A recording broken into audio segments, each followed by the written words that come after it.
Everybody, welcome to the video. It's Sunday, August 8th, and we're breaking down this 10-game main slate that we have over on DraftKings today, and shaping up to be a pretty solid slate here. We have some good pitching options, we have some fun stacks to talk about, so definitely looking forward to breaking this one down today. Also, I mentioned I'll be live on this channel 1 p.m. Eastern, breaking down the upcoming NASCAR DFS slate. It's always a fun time. Come in, answer questions, hang out before the race starts at 3 p.m. Eastern, so if you want to come in, hang out, I'll be more than happy to have you. And if you want to follow me over on social media, you know, do so using the handles in the bottom hand corner of your screen. If you want to support the channel over on Patreon, link is down below in the description for that. And if you haven't already, make sure you leave a like on the video, subscribe to the channel if you haven't yet already. And don't forget this video is sponsored by Prize Picks. I'm sure most of you know what it is by now, but if you don't, it's daily fantasy sports simplified, just you versus the projections. And as of right now, if you're a new signee over on Prize Picks, you can get a free money bonus up to $100 when you use code CPEN and tell them I sent you. But I think that's it for the plugs for the most part, so without further ado, let's dive into today's video. And as always, we'll start with the pitching, then move on to the bats. And we got quite a few good expensive pitching options here. If you want to double spend up today, I think it's attainable, although it's a little bit hard if you want to get some expensive stacks in, like the Tampa Bay Rays, the Cincinnati Reds, because those guys are all super expensive these days. Those used to be some cheaper stacks, completely flip-flop now, which it's definitely deserved because both teams have been raking, especially the Cincinnati Reds versus Pittsburgh. I mean, they are just demolishing them, it seems like, each and every single day. But we do have a cheap SP2 option here in Gill, who I think is interesting. But before I get ahead of myself, we'll start up top here with Zach Wheeler, $10,400.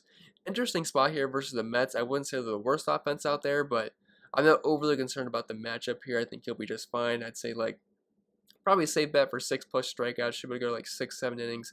Maybe give up a run or two, but pick up the win. He is a decent favorite here, about 62% chance for a win. I do want to mention that I am recording this video the night before, so these lines do change quite a bit by the time I wake up, but I can't imagine it'll be anything too drastic here, but only a 3.8 implied team total against him. They traded for Javier Baez, and he's like a free strikeout each and every single time, so that should help Zach Wheeler. I know he's got power in his bat, but I'll take the strikeout upside that he offers you for the opposing pitcher. Now, if we're looking at his numbers on the season, they've been pretty darn good, although he's kind of faded, it seems like, the past few starts now, but I'm still willing to give him a pass here, and definitely one of the best pitching options on the slate. XFIP below 3, Sierra low 3s, 29.1% K rate. The walk rate's pretty low. And the thing I love most about Zach Wheeler is he really doesn't allow much power whatsoever. Only a .096 ISO given up this season. The lean to the ground balls, only a 22.5% hard contact rate, about a half a homer allowed per 9 innings. So Zach Wheeler at his price point, I realize it's a bit steep, but I think he's overall a very safe option. Then dropping in Lance McCullers, $10,000. He just had a gem versus the LA Dodgers. And if you can have a good matchup versus the Dodgers, you can do it versus any single team in baseball. I realize they didn't have Trey Turner yet, but it's still a very solid hitting team. And decent spot here versus Minnesota. Only a 3.6 implied team total against them. Pretty heavy favorite. And if you're wondering why these K-props are empty, it's just because I cannot get them to pop up this early, or I guess I should say late in the day. So I'm sure we'll have those updated when I wake up in the morning. But as of right now, I do have those empty. But for McCullers, I'd probably guess like around like 6.5, 7 for him. And Minnesota, obviously not the team I'd like to pick on the most in the world, but I mean, they lost Nelson Cruz, which is obviously a big hit to that lineup. And yeah, there's a couple good bats in there, but nothing I'm overly concerned about. McCullers' numbers on the season, kind of similar to Zach Wheeler in the strikeout rate, where he's right around 28-29%. The problem with him is, though, he will walk some guys. Doesn't really give up too much power, though, which is nice. But at close to a 12% walk rate, XFIP's close to 4. The Sierra is actually above 4. His ERA is in the low 3s. So he's getting a bit lucky. But, you know, pitcher-friendly park in Houston is a pretty heavy favorite here. 65% chance for the win. I think Astros are an interesting stack versus Maeda. Not really a team I don't really like to stack against Maeda too much. But a couple of those guys like Michael Brantley just still feels a little bit too cheap if you want to use them as a one-off. But has a lean to the ground ball. Is only a 31% hard contact rate. About a half a homer per 9, so I think he's a solid option here, even though I don't really like picking on the Twins too much, but can't imagine too many runs will be scored here, and he's always going to have that strikeout upside. Then more of a tournament option here, we have Tyler Mahle, $9,800. Like for $200 more, I just feel safer with McCullers because Mahle's pitching in Cincinnati, which is obviously one of the best places to hit in all of baseball. I think the Cincinnati Reds have proved that the past couple of nights, and you know, this time of the year it's hot and muggy in Cincinnati, which just favors the hitters even more than it already does with just the park that they're hitting in. So gotta be a little bit careful with Mahle here, but it's a very soft matchup versus Pittsburgh. Super heavy favorite. The Reds have like a team total close to 6. Once again, they had a great matchup. I mean, one of the top stacks in the entire slate, so a bit of a spoiler alert there, but you will see them later on in this video when we talk bats. But a 3.7 implied team total against them, close to a 70% chance for a win. And the thing about Pittsburgh is they don't really pose much of a power threat. Now, they're kind of annoying where they don't really strike out too much, but only a 130 ISO to righties this season, 85 WRC plus, a 296 WOBA. Strikeout rate's low, below 22%, but I mean, Mally's a guy that can induce strikeouts. He's sitting at close to 30% on the season, 27.9. And kind of like Lance McCullers, he will walk quite a few guys, but they both have 10.7 Ks per 9. He gives up slightly more power, about a 167 ISO on the season, giving up 32% hard contact rate and over a homer per 9, but I can't imagine he's going to get rocked here versus Pittsburgh. They're just not a good team. I mean, there's not really one bet I'd be scared of. Maybe a Gregory Polanco. That's really just about it. They lost Adam Frazier, so the lineup's even worse than it was earlier in the season. So I think Mally $900 is an interesting option. I think you could play him in cash games, but for $200 more, I'd feel a little bit better with Lance McCullers if you are double spending up today. And if you need a cheap pitcher here, we have Gill at $6,500, and he was really good in his first start of the season. Had around 25, 26 points versus the Baltimore Orioles, and it's another pretty good spot here versus Seattle Mariners. Now, I prefer lefties versus them, but you can still play righties against them. Their numbers are obviously not that scary once you look at the splits versus right-handed pitching, like still over a 25% K rate. The ISO is at 156, but well below 393 WRC plus. They have slightly worse numbers versus lefties. They strike out more, but I mean, I think Gill will be fine. He looked pretty good in his first start. He went 88 pitches, which is deep enough for me to have some interest here. Only threw 6 innings, but I mean, I shouldn't say only threw 6 innings. That's not bad, for especially when it's your first start of the season. But I can't really look at these numbers because they don't really mean anything because there was only one start, so I hate to put any stock into it. But in that start, he had a Sierra 3.73, a 26% K rate, 4.3% walk rate, like super small sample size. I don't really want to waste time talking about it, but at $6,500, I feel like he will gain ownership just because of how he did last start, which I totally get. And if you want to do expensive stacks like the Tampa Bay Rays today or the Cincinnati Reds, I think Gill is almost a necessity for that. You obviously don't have to play him. There's other viable SP2s today, but he was the one I wanted to talk about, especially with how he looked in his first start. But I think that's pretty much it for the pitching for the most part, so I think we can move right over to today's stacks. And the first team we're going to talk about here has to be the Cincinnati Reds. They have been scorching hot versus the Pittsburgh Pirates in this series, and they're still at home, and they still get another bad pitcher at home here in Great American Small Park. Bryce Wilson, looking at his splits this season, nothing to be scared about, and it really just makes me want to stack the Reds even more. I mean, they've had bad pitcher after bad pitcher. Will Crow, Mitch Keller, JT Brubaker's not terrible. He got rocked, especially really early on in that game, just got absolutely killed. But looking at Bryce Wilson's splits on the season, about a 5.3 ERA.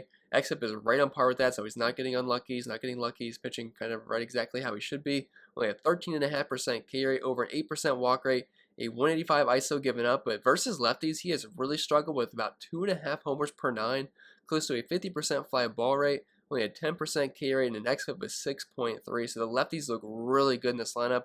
You can obviously play the entire lineup here. I can't imagine Wilson will last too long into this game, but Jesse Winker, Joey Votto, Mike Moustakas, he recently returned to the lineup, so that's just a big boost for that offense because he has plenty of power versus righties. You can always play him versus lefties too, but definitely prefer him versus righties. And Tyler Naquin, kind of the great value brand version of Jesse Winker, but this entire lineup is playable. India, Winker, Castellanos, he's still too cheap. He'll be around $5,000 soon, so continue to keep taking advantage of that price point while you can. Votto, Moustakas, Kyle Farmer, Tyler Naquin, Tucker Barnhart, kind of line of floors at the end, but their prices are not that bad. But prefer the lefties here, but you can do a full-on stack. I have no problem with that whatsoever. They're just kind of pricey. I know back in the day, the Reds used to always be a nice value stack, and that is no longer the case, unfortunately. But I do like these guys quite a bit. And Nick Castellanos at only $4,000. I could see him being quite popular once again on today's slate. But loving the Reds. Team total close to 6 here in Great American Small Park.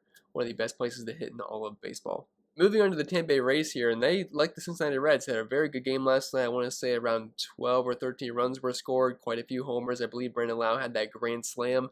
And I want to go right back to the well here. Jorge Lopez is not as bad as the other pitchers that they faced the past couple of nights, but he's definitely a guy that can give up power to left-handed bats, like Brandon Lau, G-Man Choi, Austin Meadows, Joey Wendell, Wander Franco. He's a switch hitter, so he counts, and Kevin Kiermaier, not really a power guy whatsoever, but he's always viable. It's just as a dirt cheap option, only $2,500. And again, like the Cincinnati Reds, this is mostly an expensive stack with a couple guys that aren't super expensive, but even then, they're kind of just mid-range plays. But just raw points-wise, these guys look fantastic tonight. They have a team total close to 6. They're on the road in Camden Yards, one of the best places to hit in all of baseball. Like outside of Coors Field, Camden Yards and Great American Small Park in Cincinnati, like those are some of the best places to hit. So anytime we can get bats there, always going to be interested, especially when you go from the Trop, which is one of the worst places in all of baseball, It's just a major upgrade going to Camden. And Lopez, like I said, he's not a terrible pitcher. He kind of messed with our Yankee stack in his last start, but he's the guy that will give up some power to left-handed bats. Over a 200 ISO given up, only a 20% K rate, at ERA close to 7 and a 5.2 xFIP with 1.5 homers per 9 and over a 35% hard contact rate. A little bit tougher on the righties here, but if you're full stacking, I'm having a hard time leaving off a guy like Nelson Cruz there. I mean, if you're doing a full stack, I would not be like, oh, I can't play Nelson Cruz because it's a ready matchup. I mean, he should be just fine. And even then, if you are stacking the Rays, you're probably assuming Lopez wouldn't last too long into that game anyway. But all these guys are certainly playable. My favorite plays here are going to be the lefties and Austin Meadows and Brandon Lau, but those do come with some expensive price points. So I understand if you can't full-on stack this team, but just taking a couple one-offs or a mini stack, I think is a fine option on tonight's slate. Then moving on to our third stack here, we have the Atlanta Braves versus Patrick Corbin, who is a guy that's very hit or miss. He's been like that all season long where he can have some good starts, then he just has some starts where he absolutely collapses and looks like, absolute mush. And I'm kind of assuming he's not going to be great tonight. I mean, the Braves do have some guys that hit left-handed pitching pretty well. So I do have quite a bit of interest in the Atlanta Braves here tonight. It's also a hitter-friendly park in Atlanta this time of the season.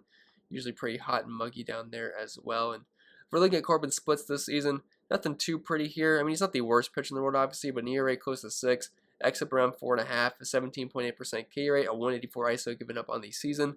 But if we look specifically to the righties here, giving up a 230 ISO, 35% hard contact rate, over 2 homers per 9, only a 15% K rate with an ERA north of 6. So I'm kind of hunting down the righties. Obviously, a guy like Freddie Freeman's going to be playable, and Jock Peterson in tournaments, but kind of mainly focused on the righties. Ozzie Albies, he crushes left-handed pitching. Looking at his splits on the season, I believe he has a WOBA close to 387 WOBA, 321 batting average, 257 ISO, and a 141 WRC plus. Absolutely crushes lefty. Jorge Soler has awesome splits versus left-handed pitching this season with over a 300 ISO. The batting average is terrible, and he strikes out quite a bit, but the power upside is definitely there, and I love that price point, $3,400. Freddie Freeman, prefer him versus righties, but he's still fine versus lefties. Austin Riley has pop versus lefties. Dansby Swanson, Adam Duvall, Jock Peterson, not really, but if you're full stacking them, people will skip over him. So if you're looking for lower ownership, then Kevin Smith, he kind of sucks, but if you're just looking for a dirt cheap catcher and a nice righty lefty matchup, I think he's fine if you just want exposure to a cheaper team today. And they have a team total close to 5.5. So the Braves do look pretty solid tonight. Not overly expensive, although guys like Freddie Freeman, Austin Riley are both above $5,000. But you can definitely make this stack work tonight. It's a good spot versus the lefty Patrick Corbin. And then moving on to my last stack of the night, it's more of a wild card one because I don't really love stacking the Cardinals most nights, but they actually have a decent matchup here versus Chris Bubic because he does struggle with the righties and he does give up quite a bit of power versus them. There's quite a few guys in this lineup that can hit left-handed pitching pretty well. So if we look at Bubic's right-handed bats this year, he's going to be 190 ISO, a 4.8 xFIP, about 1.5 homers per 9 with over a 30% hard contact rate, and a 347 WOBA.